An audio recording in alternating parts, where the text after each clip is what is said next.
Hello friends, ఇవాళ వీడియోలో మనం వచ్చేసి 8th ఆగస్ట్ 2022కి సంబంధించిన కరెంట్ అఫైర్స్ గురించి అయితే డిస్కషన్ చేద్దాం.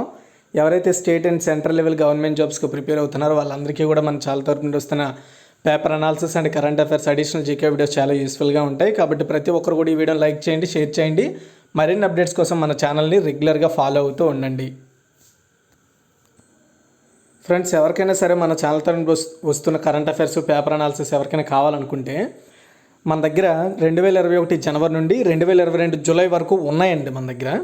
అయితే పెర్ మంత్ 25 రూపీస్ అండి. కానీ మన ఛానల్లో ఒక ఆఫర్ ప్రొవైడ్ చేస్తున్నాం, అదే గోల్డెన్ ఆఫర్. ఇది 12 నెలలు ఎవరైనా ఒకవేళ కరెంట్ అఫైర్స్ కావాలనుకుంటే ఈ 2021 జనవరి 2022 జూలై మధ్యలో 12 నెలలు ఎవరికైనా కావాలనుకుంటే కేవలం 200 రూపాయలకే రావడం జరుగుతుందండి. సో మన దగ్గర జూలై వరకు ఉన్నాయి. పెర్ మంత్ అయితే 25 రూపీస్, అదే 12 నెలలది అయితే 200. మీకు దగ్గరగా చాలా డబ్బులు సేవ్ అవుతాయి. అండ్ మీరు ఇక్కడ చూసుకుంటే మీరు ఎలా ఇవి పొందొచ్చు అని మీకు డౌట్ ఉండొచ్చు కదా. అయితే ఇక్కడ పైన కనబడుతున్న ఏదైతే ఫోన్పే నెంబర్ ఉందో గూగుల్ పే, పేటిఎం ద్వారా మీరు మనీ సెండ్ చేసి మీకు 1 మంత్ అయితే 25 రూపీస్, అదే 12 నెలలు అయితే 200 రూపాయలు సెండ్ చేసి కింద కనబడుతున్న ఈ వాట్సాప్ నెంబర్కి ఆ స్క్రీన్ షాట్ పంపించి మీకు ఎప్పటి నుండి ఎప్పటి వరకు కావాలి లేదా ఏ నెలది కావాలనేది మెన్షన్ చేస్తే మీరు పంపించిన 24 గంటల్లోగా మీకు ఆ పీడిఎఫ్లు అయితే ప్రొవైడ్ చేయడం జరుగుతుందండి. ఇవి పీడిఎఫ్ రూపంలో వస్తాయి, అది మీరు గమనించాల్సి ఉంటుంది. ఓకేనా? మీకు ఏం డౌట్స్ ఉన్నా ఏదున్నా సరే దీనికి వాట్సాప్లో మెసేజ్ చేయండి, చూసిన తర్వాత దానికి రిప్లై ఇవ్వడం జరుగుతుంది. సో ఇంకొక విషయం అండి, ఇది ఓన్లీ పేమెంట్ నెంబర్ మాత్రమే, దానికి ఫోన్ చేయడం వల్ల మీకు ఎలాంటి యూజ్ ఉండదు. మీకు ఏమైనా డౌట్స్ ఉంటే కింద వాట్సాప్ నెంబర్కి మీరు మెసేజ్ చేయండి. అండ్ ఇంక ఈరోజు మన ఫస్ట్ క్వశ్చన్ చూసుకున్నట్టయితే, International Crops Research Institute for the Semi Arid Tropics, దీన్ని షార్ట్కట్లో ఇక్రిసాట్ అంటారు. దీని యొక్క అసిస్టెంట్ డైరెక్టర్ జనరల్గా ఎవరు నియమితులయ్యారు? ఆన్సర్ వచ్చేసి సంజయ్ అగర్వాల్ అండి. పటాన్చెరులో International Crops Research Institute for the Semi Arid Tropics assistant director జనరల్గా senior IAS officer Sanjay Agarwal appoint అయ్యారండి. ఈ సందర్భంగా సంజయ్ అగర్వాల్కు ఇక్రిసాట్ డైరెక్టర్ జనరల్ అయిన జాక్వెలిన్ హ్యూస్, గుర్తుపెట్టుకోండి, Jacqueline Hughes present director general, assistant director జనరల్గా సంజయ్ అగర్వాల్ గారు అపాయింట్ అయ్యారు. కనీస మద్దతుదారు కమిటీకి అగర్వాల్ చైర్మన్గా ఉన్నారు ప్రజెంట్. అండ్ 2018-22 మధ్య కాలంలో ఇక్రిసాట్ గవర్నింగ్ బోర్డులో ఎక్స్ ఆఫీషియో మెంబర్గా ఉన్నారు. అండ్ 1984 ఐఏఎస్ బ్యాచ్కి చెందిన సంజయ్ అగర్వాల్ ఉత్తరప్రదేశ్ కేటర్కి చెందిన officer. International Crops Research Institute for the semi arid tropics అనే గ్రామీణ అభివృద్ధి వ్యవసాయ పరిశోధనలకు నిర్వహించే ఒక అంతర్జాతీయ సంస్థ అనమాట ఇక్రిసాట్ అనేది. ఓకేనా? దీని హెడ్ ఆఫీస్ వచ్చేసి తెలంగాణలో ఉందండి. తర్వాత సెకండ్ వన్, డ్రోన్ టెక్నాలజీ అభివృద్ధి మరియు స్వదేశీకరణను వేగవంతం చేయడానికి డ్రోన్ ఫెడరేషన్ ఆఫ్ ఇండియాతో ఏ భారత రక్షణ దళం ఒప్పందం కుదుర్చుకుంది? డ్రోన్ టెక్నాలజీని డెవలప్ చేయడానికి, స్వదేశీకరణ అంటే అది మన దేశంలోనే చేయడాన్ని వేగవంతం చేయడానికి ఆన్సర్ వచ్చేసి భారతీయ ఆర్మీ అంటే Indian army. Drone Federation of India, అదేవిధంగా army design bureau, Indian army కింద పనిచేసే ఆర్మీ డిజైన్ బ్యూరో ఈరోజు డ్రోన్ పర్యావరణ వ్యవస్థలో డ్రోన్ టెక్నాలజీని డెవలప్ చేయడానికి, ఆ డ్రోన్స్ని అది మనం ఇండియాలోనే డెవలప్ చేసి మనమే వాడుకునేలా చేయడానికి సో వీళ్ళిద్దరి మధ్య ఒప్పందం జరిగింది. అండ్ డ్రోన్లు ఫ్రంట్ లైన్గా ఉండి ఎలా పనిచేస్తున్నాయో తెలుసు. మన దేశంలోకి పాకిస్తాన్ పంపిస్తుందో మరి ఇంకెవరు పంపిస్తున్నారో తెలియదు. మందులు పంపించడం అంటే పేలుడు పదార్థాలు పంపించడం, గన్స్, ఆయుధాలు సరఫరా చేయడం ఈ మధ్య కాలంలో వార్తల్లో చూసాం.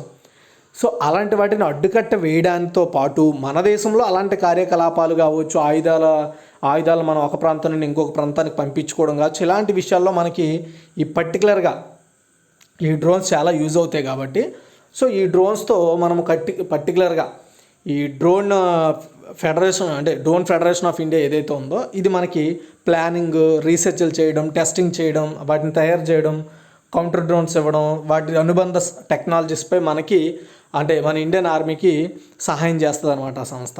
తర్వాత థర్డ్ వన్, అంతర్జాతీయ టెలికమ్యూనికేషన్ యూనియన్ యొక్క ఆసియా మరియు ఓషియానియా రీజనల్ స్టాండర్డైజేషన్ ఫోరంను ఏ మంత్రిత్వ శాఖ నిర్వహించింది?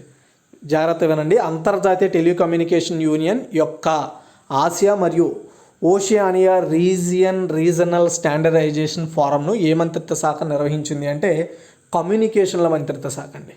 అంతర్జాతీయ టెలికమ్యూనికేషన్ యూనియన్ యొక్క ఆసియా మరియు ఓషియానియా రీజనల్ స్టాండర్డైజేషన్ ఫోరంను న్యూఢిల్లీలో స్టార్ట్ అయిందనమాట. ఈ ఫోరము అంటే ఒక మీటింగ్ లాంటిది, ఒక కాన్ఫరెన్స్ లాంటిది. కమ్యూనికేషన్ల మంత్రిత్వ శాఖ, భారత ప్రభుత్వం టెలికమ్యూనికేషన్ల నియంత్రణ మరియు విధాన అంశాలు, regulatory and policy aspects of telecommunication అనే థీమ్తో ఈ ఫోరంని నిర్వహించడం జరుగుతోంది. సో ఈ ఫోరంని సమాచార ప్రసారాల శాఖ సహాయ మంత్రి దేవి సిన్హా చౌహాన్ ఈ ఫోరంను స్టార్ట్ చేశారు. International telecommunication union's regional standardization forum అనేది నిర్మాణాత్మక ఆలోచనలు మార్పిడికి ఒక స్టేజ్ కింద పనిచేస్తుంది అనమాట.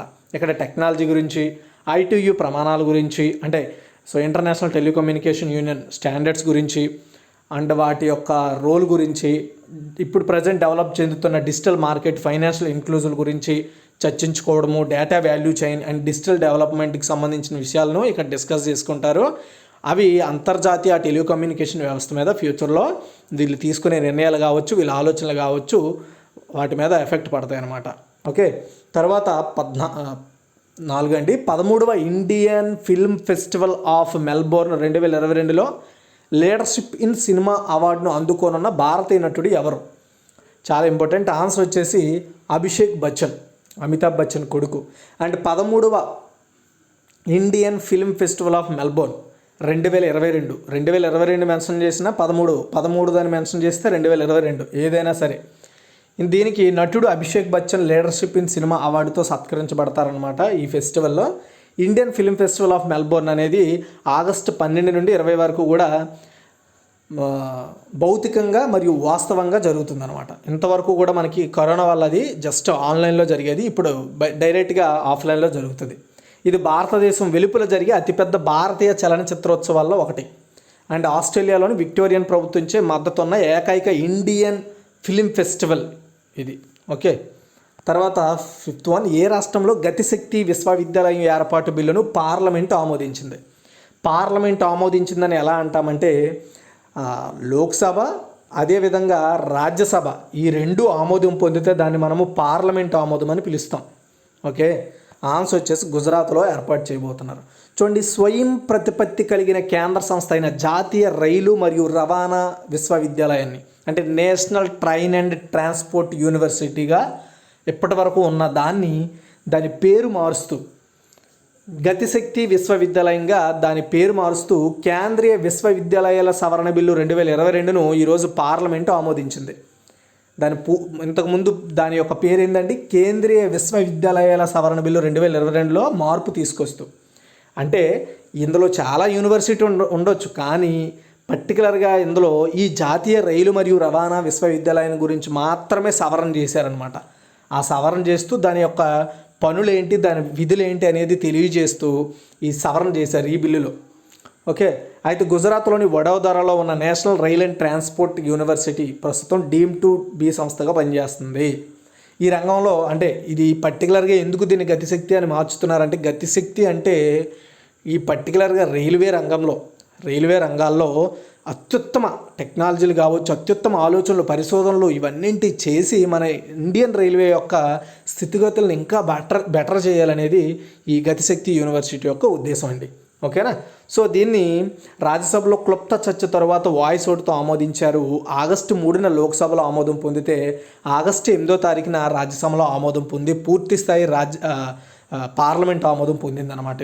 ఈ యొక్క బిల్లును ఎగువ సభలో ప్రవేశపెట్టిన రైల్వే మంత్రి అశ్విని వైష్ణవ్ గారు దీని గురించి ఏం చెప్పారంటే, సో ఈ గతిశక్తి యూనివర్సిటీ అనేది మన న్యూ ఎడ్యుకేషన్ పాలసీ 2020కి అనుగుణంగా పనిచేస్తుంది అని ఆయన చెప్పడం జరిగింది.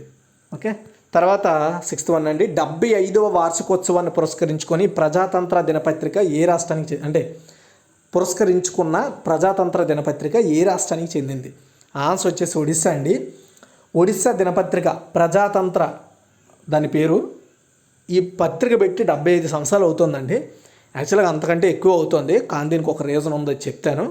దీన్ని పురస్కరించుకొని అంటే మనకు స్వాతంత్రం వచ్చిన టైంకి ఇది కూడా పత్రికగా ఏర్పడిందంటే దీనికి ఎంత హిస్టరీ ఉందో చూడండి.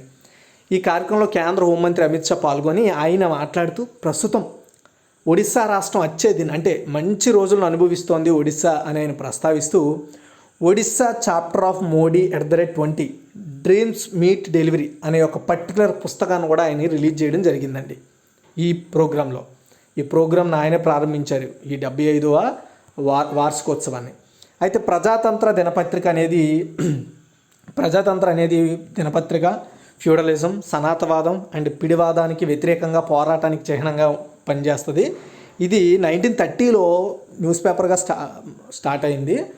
అండ్ సైత్ ఉద్యమం టైంలో బ్రిటిష్ పాలకులు బలవంతపు చర్య కారణంగా 1932లో దీన్ని ప్రింట్ చేయడం ఆపేశారు. అండ్ ఆగస్ట్ 8, 1947 మళ్ళీ ఇది స్టార్ట్ అయిందనమాట. అంటే యాక్చువల్గా ఇది 1930లోనే స్టార్ట్ అయింది. అయితే మళ్ళీ మనకు స్వాతంత్రం ఎప్పుడైతే ఇంకా బ్రిటిష్ వాళ్ళు వదిలి వెళ్ళిపోయారని తెలిసిందో అప్పటి మళ్ళీ మనకి కరెక్ట్గా ఆగస్ట్ 8నే స్టార్ట్ అయింది. ఓకే. అండ్ ఈ పత్రికను ప్రముఖ స్వాతంత్ర సమరయోధుడు మాజీ ఒడిశా ముఖ్యమంత్రి హరే కృష్ణ మహతాబు స్థాపించారు. తర్వాత second one, Indo US joint special forces exercise Ex Vajra Prahar 2022 యొక్క 13వ ఎడిషన్ ఏ రాష్ట్రంలో నిర్వహించారు? 13వ ఎడిషను 2022. ఈ రెండు గుర్తుపెట్టుకోవాలి. X Vajra Prahar, Indo US అంటే ఇండియాకి అమెరికాకి. ఓకేనా? సో అది మీరు గుర్తుపెట్టుకోవాల్సిన అవసరం ఉందండి. అండ్ రీసెంట్గానే యుద్ధ అభ్యాస్ కూడా జరుగుతోంది మనకి అండ్ యుఎస్కి. అండ్ దాని తర్వాత ఇదే ఓకేనా లేటెస్ట్ ఎక్సర్సైజ్ ఇది. హిమాచల్ ప్రదేశ్ ఉమ్మడి మిషన్ ప్రణాళిక మరియు కార్యాచరణ వ్యూహాలు వంటి రంగాలలో ఉత్తమ అభ్యాసాలు, అనుభవాలను పంచుకోవడానికి Indo US joint special forces ఎక్సర్సైజ్గా పేరు పెట్టుకున్న ఎక్స్ వజ్ర ప్రహార్ 2022 యొక్క 13వ ఎడిషన్ హిమాచల్ ప్రదేశ్లో బల్లేలోని స్పెషల్ ఫోర్సెస్ ట్రైనింగ్ స్కూల్లో ఆగస్ట్ 8న స్టార్ట్ అయిందంటే ఈరోజు 21 రోజుల వ్యవధిలో 2 సైన్యాల యొక్క బృందాలు ఇందులో సంయుక్తంగా ట్రైనింగ్ అండ్ అదేవిధంగా ప్లానింగ్, స్పెషల్ ప్రోగ్రామ్స్ అండ్ ఉగ్రవాద అంటే టెర్రరిజం కంట్రోల్కి సంబంధించిన ప్రోగ్రామ్స్, పర్వత భూభాగంలో ఎలా ఉండాలనే దాని మీద రెండు దేశాల యొక్క సైన్యాలు ఈ ఎక్సర్సైజ్లో పనిచేస్తాయి. అండ్ అక్టోబర్ 2021లో జాయింట్ బేస్ లూయిస్ మెక్కార్డ్ వాషింగ్టన్లోని జరిగిన 12వ ఎడిషను ఎక్కడ జరిగిందంటే అమెరికాలో జాయింట్ బేస్ లూయిస్ మెక్కార్డ్లో జరిగింది. ఇప్పుడు 13వ ఎడిషను మన ఇండియాలో జరుగుతుంది. తర్వాత 8 ఆజాదీ కా అమృత్ మహోత్సవ్ కింద బాదే చలో ప్రచారాన్ని ఏ కేంద్ర మంత్రిత్వ శాఖ స్టార్ట్ చేసిందంటే సాంస్కృతిక మంత్రిత్వ శాఖ. అండ్ యువతలో ఫుల్గా దేశభక్తిని పెంచాలనే ఉద్దేశంతో సాంస్కృతిక మంత్రిత్వ శాఖ ఆజాదీ కా అమృత్ మహోత్సవ్ కింద బాదే చలో అనే ప్రచారాన్ని స్టార్ట్ చేసిందండి. మన ఇండియాలో యువత మరియు ప్రజలకు ఏకతాటిపైకి తీసుకురావడం అండ్ వాళ్ళని కలపడం దీని ఉద్దేశం. బాదే చలో 75 నగరాల్లో ఫ్లాష్ డ్యాన్స్లను కూడా ప్రదర్శిస్తుంది. అక్కడ ప్రత్యేకంగా రూపొందించిన యువగీతంపై నృత్యకారులు డ్యాన్సులు చేస్తూ దీని మీద అవగాహన పెంచుతారనమాట. తర్వాత 9 భారతదేశంలోని ఏ ఖగోళ అబ్జర్వేటరీ యునెస్కో జాబితాలో చేర్చబడింది? ఓకేనా? ఆన్సర్ వచ్చేసి బీహార్ ఖగోళ అబ్జర్వేటరీ అంటే బీహార్ ఆస్ట్రోనామికల్ అబ్జర్వేటరీ అనమాట. 106 ఏళ్ల చరిత్ర కలిగిన బీహార్ ఖగోళ అబ్జర్వేటరీ యునెస్కో ప్రపంచంలోనే ముఖ్యమైన అంతరించిపోతున్న వారసత్వ అబ్జర్వేటరీల జాబితాలో చేర్చబడింది. ఈ అబ్జర్వేటరీ తూర్పు భారతదేశంలో ఫస్ట్ది. అండ్ స్టూడెంట్స్కి ఈ ఆస్ట్రోనామికల్ రిలేటెడ్ విషయాల్లో నాలెడ్జ్ని పెంచడానికి లంగత్ సింగ్ కళాశాలలో 1916లో దీన్ని స్థాపించడం జరిగింది. ఓకేనా? ఇది కాకుండా మళ్ళీ మన ఇండియాలో మద్రాసు కానీ వైనుబప్పు ఖగోళ అబ్జర్వేటరీ అండ్ IUCAA గిరావాలి అబ్జర్వేటరీ ఇలా చాలా ఉన్నాయి. ఓకే, మొత్తానికి ఇది ఈ బీహార్కి సంబంధించిన ఖగోళ అబ్జర్వేటరీ. సో ఈ యునెస్కోకి సంబంధించిన అంటే వారసత్వ అబ్జర్వేటరీల జాబితాలో చేర్చారు దీన్ని. తర్వాత 10 ఇటీవలే లడఖ్ అత్యున్నత పౌర గౌరవమైన డిపాల్ అరంగం డస్టన్ అనే అవార్డుతో ఎవరు సత్కరించబడ్డారు? లడఖ్కి చెందిన పౌర గౌరవం అయింది. ఇది చాలా అత్యుత్తమైన పౌర గౌరవంగా పిలుస్తారు దీన్ని. ఆన్సర్ వచ్చేసి దలైలామా. టిబెటన్ ఆధ్యాత్మిక నాయకుడిగా పేరున్న దలైలామాకు లడఖ్ అత్యున్నత పౌర గౌరవమైన 6వ లడఖ్ డిపాల్ అరంగం డస్టన్ అవార్డుతో లడఖ్ డిపాల్ ఆరణ్యేగం డస్టన్ ఉత్సవాల సందర్భంగా మానవాళికి మరీ ముఖ్యంగా లడఖ్కు విశేష కృషి చేసిన దలైలామాకి అవార్డు ఇచ్చారు. అండ్ 6వ అవార్డును Ladakh autonomous hill development council LAHDC Leh ప్రదానం చేసింది ఈ అవార్డును అతనికి. తర్వాత 11 కామన్వెల్త్ గేమ్స్ 2022లో బ్యాడ్మింటన్ మహిళల సింగిల్స్లో స్వర్ణ పథకం గెలిచిన భారతీయ అథ్లెట్ ఎవరు? ఆన్సర్ వచ్చేసి పోసర్ల వెంకట సింధు. ఈమెనే మనం PV సింధు అంటాం. ఓకే, చూడండి కామన్వెల్త్ గేమ్స్ 2022లో భారత బ్యాడ్మింటన్ స్టార్ అదేవిధంగా అందులో మన తెలుగు ప్లేయర్ PV సింధు గారు ఈ పర్టికులర్గా మహిళల సింగిల్స్ ఫైనల్లో స్వర్ణం గెలుచుకోవడం జరిగిందండి. అండ్ కాగా బర్మింగ్హామ్ వేదికగా ఈరోజు జరిగిన ఫైనల్లో కెనడా షట్లర్ మిచెల్లీ లీని సింధు ఓడించింది. సింధు సాధించిన స్వర్ణం కామన్వెల్త్లో భారత్కి 2వ బంగారు పథకం కావడం. అంటే ఇప్పటి వరకు కామన్వెల్త్ గేమ్స్లో మన దేశం పివి సింధు గెలవడంతో 200 పథకాలు గెలవడం జరిగింది. అది 200 బంగారు పథకాలు కావడం విశేషం. 2022 కామన్వెల్త్ క్రీడలు ప్రారంభం కావడానికి ముందు భారత్ దగ్గర 181 స్వర్ణాలు మాత్రమే ఉండేవి. ఇప్పుడు ఈ 2022 కామన్వెల్త్ గేమ్స్తో అవి 200కి రీచ్ అవ్వడం జరిగింది. అండ్ ఆ 200వది పివి సింధు గెలుచుకోవడం ఇంకొక రికార్డు. అండ్ 10 రోజులుగా బర్మింగ్హామ్ వేదికగా జరుగుతున్న పోటీల్లో మిగతావి గెలుచుకున్నాం. అండ్ దీని మొత్తానికి 1930 నుంచి జరుగుతున్న కామన్వెల్త్ పోటీల్లో భారత్ 1934 నుంచి పాల్గొంటుంది. అంటే ఈ గేమ్స్ స్టార్ట్ అయిన 4 ఇయర్స్ తర్వాత. కామన్వెల్త్ గేమ్స్ 2022లో ఆఖరి రోజు బ్యాడ్మింటన్లో భారత్కు మరో స్వర్ణం కూడా వచ్చింది. భారత్ షట్లర్ లక్ష్య సేన్ ఫైనల్లో సత్తా చాటాడు. మలేషియా ప్లేయర్ ఎన్జీజీ యోంగ్ను ఓడించాడు. తద్వారా పసిడి పథకం గెలిచాడు. దాంతోపాటు వరల్డ్ ఛాంపియన్షిప్లో కాన్సెన్స్ సాధించిన 20 ఏళ్ల లక్ష్య సేన్కు కామన్వెల్త్ గేమ్స్లో ఇదే ఫస్ట్ టైటిల్. ఈ విజయంతో కామన్వెల్త్ గేమ్స్లో పథకం గెలిచిన బ్యాడ్మింటన్ స్టార్లు ప్రకాష్ పదుకోనే 1978 అండ్ సయ్యద్ మోదీ 1982, పారుపల్లి కశ్యప్ 2014 తదితరుల లిస్టులో ఈయన కూడా చేరాడు. అండ్ బ్యాడ్మింటన్ పురుషుల డబుల్స్ విభాగంలో సాత్విక్ సాయిరాజ్, చిరాగ్ శెట్టి జోడీ కూడా అద్భుతంగా రాణించి స్వర్ణం గెలుచుకుంది. ఓకే, ఈ రోజుతోనే మనకి కామన్వెల్త్ గేమ్స్ 2022 అనేది కంప్లీట్ అవబోతోంది. అండ్ దీనికి సంబంధించిన లిస్టు రేపు కానీ ఎల్లుండి కానీ అప్డేట్ అయితే అవుతుంది మన ఛానల్లో. అండ్ నెక్స్ట్ కామన్వెల్త్ క్రీడల్లో పివి సింధు ప్రదర్శన చూసుకుంటే 2014 గ్లాస్గో కామన్వెల్త్ గేమ్స్లో కాంస్యం ఉమెన్ సింగిల్స్లో, అండ్ 2018 గోల్డ్ కోస్ట్లో రజతం ఉమెన్ సింగిల్స్లో, 2018 గోల్డ్ కోస్ట్లో స్వర్ణం మిక్స్డ్ టీమ్ ఈవెంట్లో, అండ్ 2022 బర్మింగ్హామ్లో రజతం మిక్స్డ్ టీమ్ ఈవెంట్, 2022 బర్మింగ్హామ్లో స్వర్ణం ఉమెన్ సింగిల్స్. ఓకే, ఆమె లిస్ట్ ఇది. తర్వాత 12 కామన్వెల్త్ గేమ్స్ 2022లో భారత పురుషుల హాకీ జట్టు ఏ దేశ జట్టుతో ఓడిపోయి రజత పథకం గెలుచుకుంది? ఆన్సర్ వచ్చేసి ఆస్ట్రేలియా అండి. ఓకేనా. సో కామన్వెల్త్ గేమ్స్ 2022లో భారత పురుషుల హాకీ జట్టు రజతం గెలుచుకుందండి. ఆస్ట్రేలియాలో జరిగిన ఫైనల్తో ఆస్ట్రేలియాతో 0-7 తేడాతో ఇండియా ఓడిపోయింది. దాని ద్వారా భారత్ సిల్వర్ మెడల్ సాధించుకుంది. కామన్వెల్త్ అంటే ఇప్పుడు ఆస్ట్రేలియా గోల్డ్ గెలుచుకున్నట్లు లెక్క.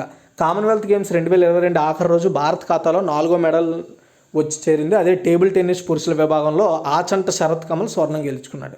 ఇలా ఇక్కడ కొన్ని పెట్టడానికి గల కారణం ఏంటంటే ఒకే దగ్గర అన్నీ చెప్పడం వల్ల మీరు కన్ఫ్యూజ్ అవుతారనే ఉద్దేశంతో అందులో కొంచెం ఫస్ట్ క్వశ్చన్లో కొంత ఇన్ఫర్మేషన్, ఈ క్వశ్చన్లో కొంత ఇన్ఫర్మేషన్ యాడ్ చేశాను. తర్వాత 13 2022 జూలై నెలకు పురుషుల విభాగంలో ICC player of the month అవార్డును ఎవరు గెలుచుకున్నారు? ఆన్సర్ వచ్చేసి ప్రభాత్ జైసూర్య అండి. ఎవ్రీ మంత్ వచ్చే ఈ లేటెస్ట్ 2 అవార్డులను నేను మన ఛానల్లో అప్డేట్ చేస్తున్నాను. ఒకటి పురుషుల విభాగంలో ఇస్తారు, ఇంకోటి మహిళల విభాగంలో ఇస్తారు. అలా 2022 జూలై నెలకు గాను ICC player of the month award విజేతలను అంతర్జాతీయ క్రికెట్ కౌన్సిల్ అయితే అనౌన్స్ చేసింది. పురుషుల విభాగంలో శ్రీలంక స్పిన్ సంచలనం సృష్టించిన ప్రభాత్ జైసూర్యకి ఇవ్వగా, మహిళల క్రికెట్ విభాగంలో ఇంగ్లాండ్ ఆల్రౌండర్ ఎమ్మా లాంబకు, మహిళల విభాగంలో ఆమెకి ఈ ఐసీసీ అవార్డుని అయితే ఇచ్చారు. అండ్ 14 ఏ దేశ జోడీ లెక్సింగ్టన్ ఓపెన్ టెన్నిస్ టోర్నీ 2022లో విజేతగా నిలిచింది? భారతదేశం అండి. అమెరికాలో జరిగిన లెక్సింగ్టన్ ఓపెన్ టెన్నిస్ టోర్నీలో ఆంధ్రప్రదేశ్ ప్లేయర్ సాకేత్ మైనేని అండ్ యూకీ బాంబ్రీ వీళ్ళిద్దరూ ఇండియా జోడీ అనమాట. ఈ జోడీ విజేతగా నిలిచింది. ఫైనల్లో సాకేత్ యూకీ 3-6, 6-4, 10-8తో త్రోవేర్ నెదర్లాండ్స్, మెకగగ్ బ్రిటన్లను ఓడించి గెలుచుకోవడం జరిగిందండి. వీళ్ళిద్దరు జోడీకి $3,100 ప్రైజ్ మనీ, అంటే 2,46,000 రూపాయలు. అండ్ పర్టికులర్గా దానికి సంబంధించినవి ఇస్తారనుకోండి. అండ్ తర్వాత 15 భారతదేశానికి 75వ గ్రాండ్ మాస్టర్ ఎవరు అంటే వి ప్రణవ్ అండి. చెన్నైకి చెందిన 16 సంవత్సరాల వి ప్రణవ్ రొమేనియాలో జరిగిన టోర్నమెంట్లో విజయం సాధించడం ద్వారా భారతదేశానికి 75వ గ్రాండ్ మాస్టర్గా నిలిచాడు. అండ్ వి ప్రణవ్ తమిళనాడు నుండి 27వ గ్రాండ్ మాస్టర్ అయ్యాడు. అండ్ ఇంకొక విషయం ఏంటంటే మన దేశంలో అత్యధికంగా గ్రాండ్ మాస్టర్లు ఉన్న రాష్ట్రం కూడా తమిళనాడే. అండ్ తెలంగాణకి చెందిన రాహుల్ శ్రీవాత్సవ్ భారతదేశం 74వ గ్రాండ్ మాస్టర్. ఈయన తెలంగాణకు చెందిన వ్యక్తి. ఓకేనా. ఇది ఓవరాల్గా ఈరోజు యొక్క టోటల్ కరెంట్ అఫైర్స్. ఒకసారి క్విక్ రివ్యూ చూద్దాం. International Crops Research Institute for the semi arid traffics assistant director జనరల్గా ఎవరు అపాయింట్ అయ్యారంటే సంజయ్ అగర్వాల్. అండ్ అదేవిధంగా దీనికి ప్రజెంట్ డైరెక్టర్ జనరల్ వచ్చేసి జాక్వెల్ హ్యూస్. తర్వాత డ్రోన్ టెక్నాలజీ అభివృద్ధి మరియు స్వదేశీకరణ వేగవంతం చేయడానికి డ్రోన్ ఫెడరేషన్ ఆఫ్ ఇండియాతో ఏ భారత రక్షణ దళం ఒప్పందం చేసుకుందంటే ఇండియన్ ఆర్మీ. తర్వాత అంతర్జాతీయ టెలికమ్యూనికేషన్ యూనియన్ యొక్క ఆసియా మరియు ఓషియానియా రీజనల్ స్టాండర్డైజేషన్ ఫోరంని ఏ మంత్రిత్వ శాఖ నిర్వహించిందంటే కమ్యూనికేషన్ల మంత్రిత్వ శాఖ అండి. తర్వాత 13వ Indian Film Festival of Melbourne 2022లో లీడర్షిప్ ఇన్ సినిమా అవార్డును అందుకోనున్న భారతీయ నటుడు ఎవరు అంటే అభిషేక్ బచ్చన్. తర్వాత ఏ రాష్ట్రంలో గతిశక్తి యూనివర్సిటీ ఏర్పాటు బిల్లును పార్లమెంట్ ఆమోదించిందంటే గుజరాత్, వడోదరలో ఏర్పాటు చేయబోతున్నారు.